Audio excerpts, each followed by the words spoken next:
There is one eternity. There is one Elohim, YAHOVAH Elohim. There is one word covenant made flesh, Yeshua. YAHOVAH Elohim spoke the word and created a finite number of messengers we call angels. Why are they called messengers? Because they have one duty: to deliver the message from YAHOVAH to the rest of his creation. The cherubim have 2 wings and guard the covenant upon which the throne of YAHOVAH sits.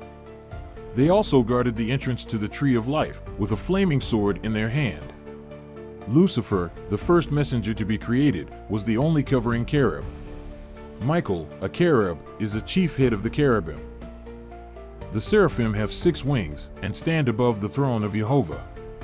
They have the appearance of fire and have access to the burning coals of the slaughter place that was on earth.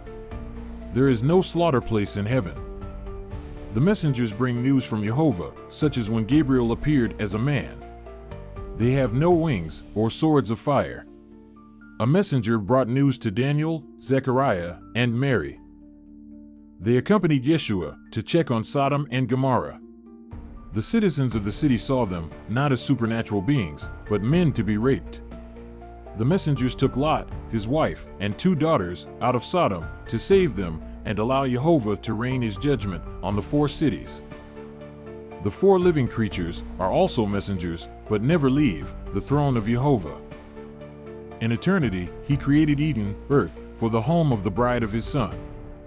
It was to be the capital from which Yeshua would reign as king and high priest for eternity. Eternity is without time, but it is also a place. But Lucifer defiled Eden with his sin of ego, pride, self-righteousness, coveting, and slander. So Eden, along with Lucifer, will be cast into the lake of fire. YAHOVAH will then create a new Eden and Jerusalem for his son Yeshua, the king. Lucifer, the father of lies, caused messengers and humans alike to fear. This wasn't the fear of praise and honor given to YAHOVAH. The fear he created was the fear that YAHOVAH is holding out and keeping from his subjects what they deserve. It is the atmosphere of fear of missing out. FOMO leads to unforgiveness and coveting, breaking commandment after commandment. John 8 verse 44. You are of your father the devil, and the desires of your father you wish to do. He was a murderer from the beginning, and has not stood in the truth, because there is no truth in him. When he speaks the lie, he speaks of his own, for he is a liar and the father of it. When Lucifer convinces someone to believe his lies, he murders them, for the punishment of disobedience is death. Accepting his lies prevents one from following the truth and gaining eternal life. 2 Timothy 1 verse 7. For Elohim has not given us a spirit of cowardice, but of power and of love and of self-control. Timothy shows us that we do not need to be under pressure to open that door and let the lies of Lucifer control us. We have free choice. We have the power and strength to withstand the deception. Loving ourselves, our neighbor, and our Elohim gives us the strength not to succumb, thus not doing ourselves or anyone else harm.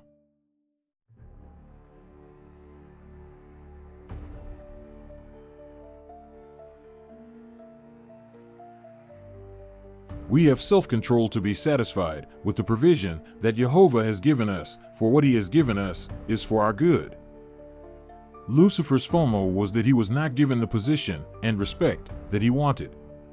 This is shown in Ezekiel 28, talking about the prince and king of Sor.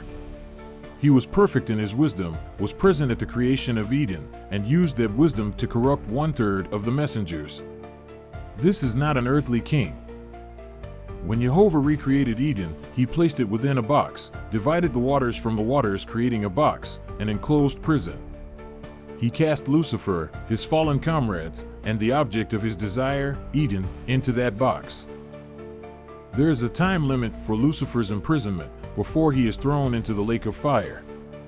Although we do not know how long that is, we do know that 1,651 years after Adam left the garden, that YAHOVAH set that time to 120 jubilees, 6,000 years.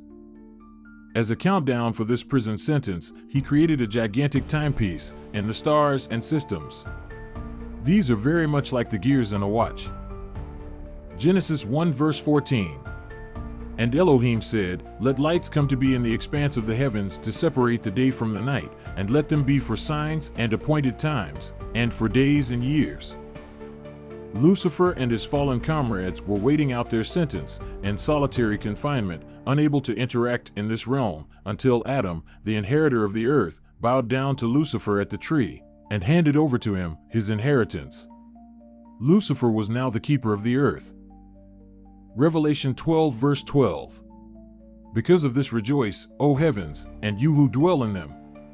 Woe to the earth and the sea, because the devil has come down to you, having great wrath, knowing that he has little time. The heavens rejoice because Lucifer is no longer among them to cause trouble. Before being cast into prison, he knew how much time he had left. He does not know the hour or the day, but he does know the approximate time.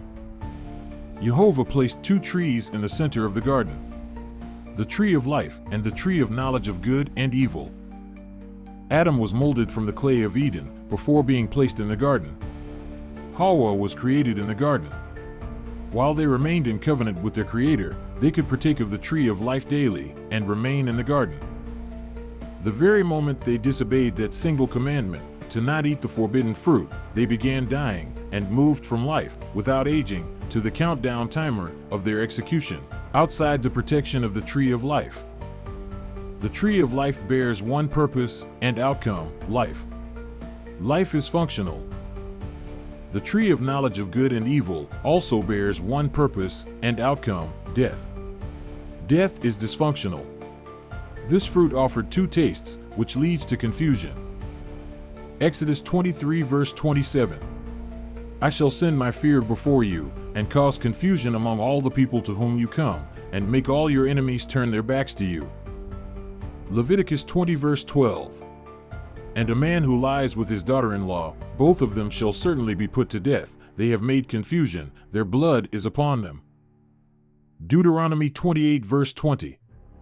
YAHOVAH sends on you the curse, the confusion, and the rebuke in all that you set your hand to do, until you are destroyed and until you perish quickly, because of the evil of your doings by which you have forsaken me. 1 Samuel 14 verse 20. And Shaul was called, and all the people who were with him, and they went to the battle. And see, every man's sword was against his neighbor, a very great confusion.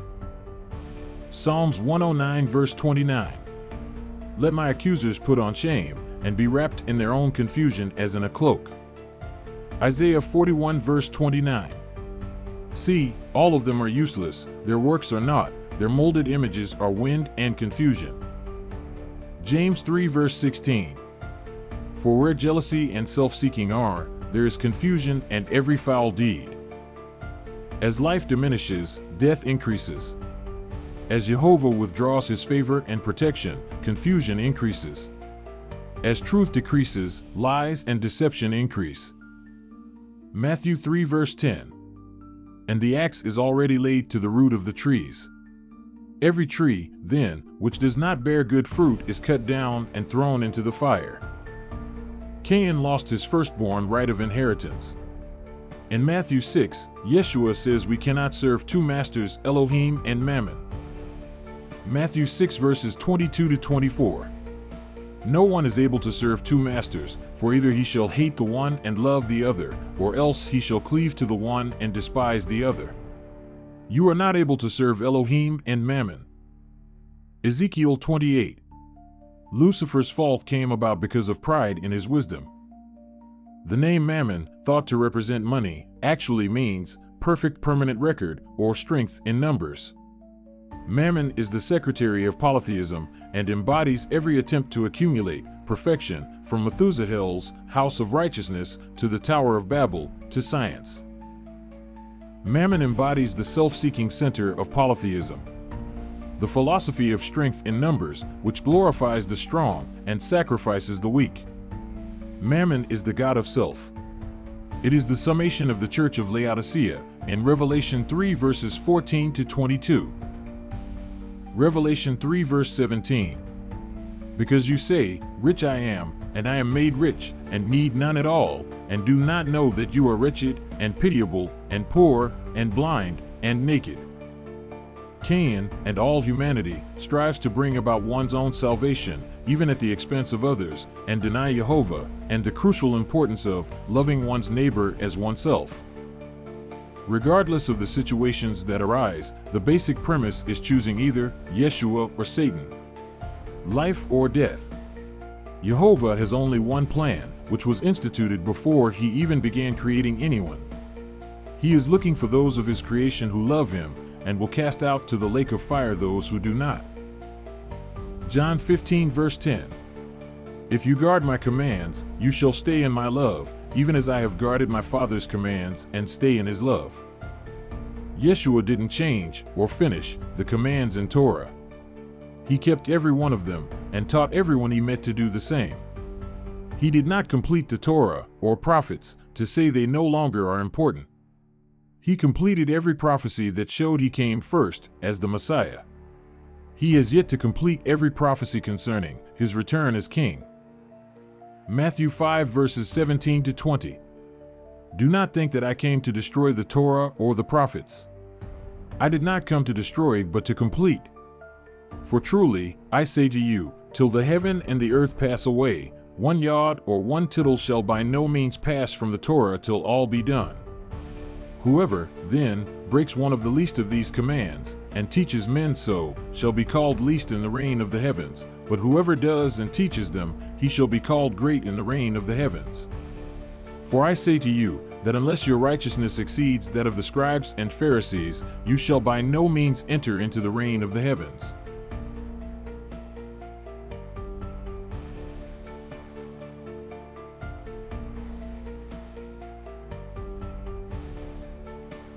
This brings us to the Daniel 2 statue. Everyone only sees it as the timeline, from Babylon to the second coming of Yeshua. But it is much more. Gold is the representation of YAHOVAH in the tabernacle, the set-apart place. But Cain, who was rejected by YAHOVAH, set up a different Elohim instead of YAHOVAH. This is represented by the gold head of the statue. It represents the wisdom of the tree of knowledge of good and evil as the God of freedom that Cain embraced. Although Cain established this religion in Sumer, it is the religion of Mammon that continued through his generations.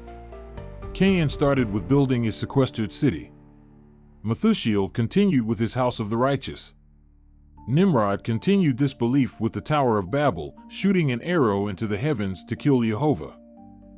Beginning with Cain in Genesis 4, it continues throughout our history to Revelation 3, shown in the deception and confusion of the church of Laodicea. Hawa ate the fruit of confusion, breaking the covenant with YAHOVAH. The Babylonian Empire conquered and ruled by confusion. The secret mysteries of Sumer and Babylon were shared only with the elite and accepted. The next empire shown in the arms is the Medes and Persians.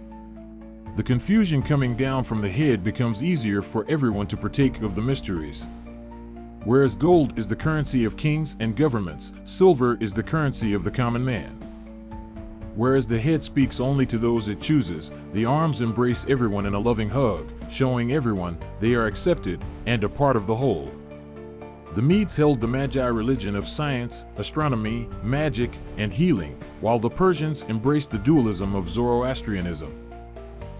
Unlike the Babylonians, the Medes and Persians accepted everyone, ruling with tolerance and diplomacy. The next empire, the Greeks, were represented by the first metal associated with warfare. The belly to the thighs were bronze, the metal of weapons and judgment. There is only one other place in the Bible that speaks of both the thigh and belly. Numbers 5 verses 21 to 28. It is the test for adultery. Alexander's rise was brutal and swift. He controlled his conquered peoples, not by displacing them or embracing them, but by returning them to one language and one currency. YAHOVAH divided the peoples into 70 languages and family groups at the fall of the Tower of Babel, but Alexander unified them back to one language. He spread Hellenism throughout the Middle East and created, economically and culturally, a single world, stretching from Gibraltar to the Punjab, open to trade and social intercourse, with a united language and currency, changing the world forever. In the Bible, the belly is the symbol of birth, while the thigh is the symbol of oath. Because of Alexander's achievement of uniting the world into one language, the Roman Empire, spread of Christianity as a world religion, and long centuries of Byzantium were possible. Because he brought the world into one silver currency, he committed the people to Greece. The next empire of iron legs is the Roman Empire. Iron is the ultimate weapon of strength. Just as the Greeks used one currency and language to conquer, the Romans used state and religion to conquer. When Babylon fell, the defeated Chaldean Magi fled to Asia Minor and fixed their central college at Pergamos. From the beginning, their skill in augury, soothsaying, and all science, real or pretended, allowed the augurs or soothsayers to monopolize every Roman public transaction. The highest of the noble youths of Rome were sent to Etruria to be instructed in the sacred sciences. The College of Pontiffs became an Etruscan college. Because of the Chaldean priesthood at Pergamos, it was called Satan's seat. Under the favor of the deified kings of Pergamos, they worshipped Aesculapius in the form of the serpent, with orgies and excesses. Attalus III, at his death, willed Pergamos and all his dominions to the Roman people, BC 133. When Julius Caesar, who had become Pontifex Maximus, head of religion, as well as emperor, head of state, all the powers and functions of the true, legitimate Babylonian pontiff were supremely vested in him. He found himself in a position to assert these powers, wearing all the pomp of the Babylonian costume and robes of scarlet, with the crozier of Nimrod in his hand, wearing the mitre of Dagon, and bearing the keys of Janus and Cybele. The two iron legs are a representation of the Roman powers of state, Janus, and religion, Cybele. Rome was now the fullness of the child birthed by Greece. As the military might of Rome diminished, the religious might of Rome marched through and overcame the world. The European offshoots of Rome conquered and spread its religion through colonization. The feet of this statue are mixed iron and clay. It is the complete summation of the creation of Adam, made from clay, to the last beast of Lucifer, with teeth of iron. This is the final worldly empire of the powerful state of authority and the human religion of Cain. It is the current condition of the world today. The iron in the feet represents the authority and harshness of the world's dictatorship of the elite. The teeth of the final beast, before the return of the king, means that the power of this beast is in the words of its laws and deceptions. The nails of the beast are bronze, the same metal of the Greek Empire. The beast devoured with the iron teeth of Roman might. It crushed with its greed thinking. It trampled down with its human desire and greed. The feet represent the final empire that gives the desires of humanity all authority with no regard to YAHOVAH. They are devoted to fighting the set-apart people of YAHOVAH. It is the time of testing, the tribulation, when the feet of the statue trample down everything YAHOVAH. It is the battle of Cain, who is empowered by the beast, Satan, against the sons of YAHOVAH. But the rock, Yeshua, comes down from heaven and destroys the statue during this last empire. Coming down from heaven shows that the time given to the statue, the kingdoms of this earth, is complete. The rock is the tablets of unhewn stone holding the 10 Commandments, the covenant, Yeshua, the Word made flesh. The king, son of YAHOVAH, returns during this last empire. He breaks down everything the statue stands for and sets up his kingdom on earth for 1,000 years before throwing everyone and everything defiled by their hatred of YAHOVAH into the lake of fire.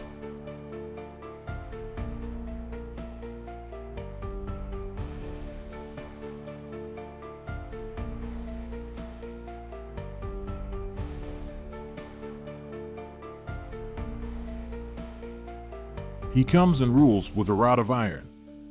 We are taught by false prophets that he will overlook breaking his commandments. But the commandments are the contract, the covenant we have with YAHOVAH. Yeshua gave his life to renew that broken covenant between YAHOVAH and his creation. He did not give us a new covenant, but renewed the covenant that was given to Adam. 1 Corinthians 11 verses 24 to 27. And having given thanks, he broke it and said, "Take, eat, This is my body which is broken for you. Do this in remembrance of me. In the same way also the cup, after supper, saying, This cup is the renewed covenant in my blood. As often as you drink it, do this in remembrance of me. For as often as you eat this bread and drink this cup, you proclaim the death of the Master until he comes.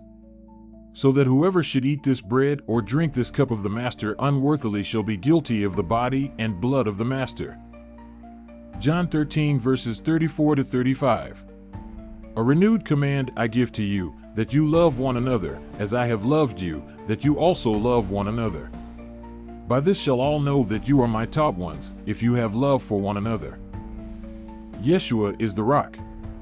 We can choose to build our home on the rock, the covenant, or we can build our home on sand, the broken shifting covenant. Matthew 7 verses 21 to 23. Not everyone who says to me, Master, Master, shall enter into the reign of the heavens, but he who is doing the desire of my Father in the heavens. Many shall say to me in that day, Master, Master, have we not prophesied in your name, and cast out demons in your name, and done many mighty works in your name? And then I shall declare to them, I never knew you. Depart from me, you who work lawlessness. Revelation 22 verses 11 to 16. He who does wrong, let him do more wrong. He who is filthy, let him be more filthy. He who is righteous, let him be more righteous. He who is set apart, let him be more set apart. And see, I am coming speedily, and my reward is with me, to give to each according to his work. I am the Aleph and the Tav, the beginning and the end, the first and the last. Blessed are those doing his commands, so that the authority shall be theirs unto the tree of life, and to enter through the gates into the city. But outside are the dogs, and those who enchant with drugs, and those who whore, and the murderers, and the idolaters, and all who love and do falsehood. I have sent my messenger to witness to you these matters in the assemblies. I am the root and the offspring of Dawi, the bright and morning star.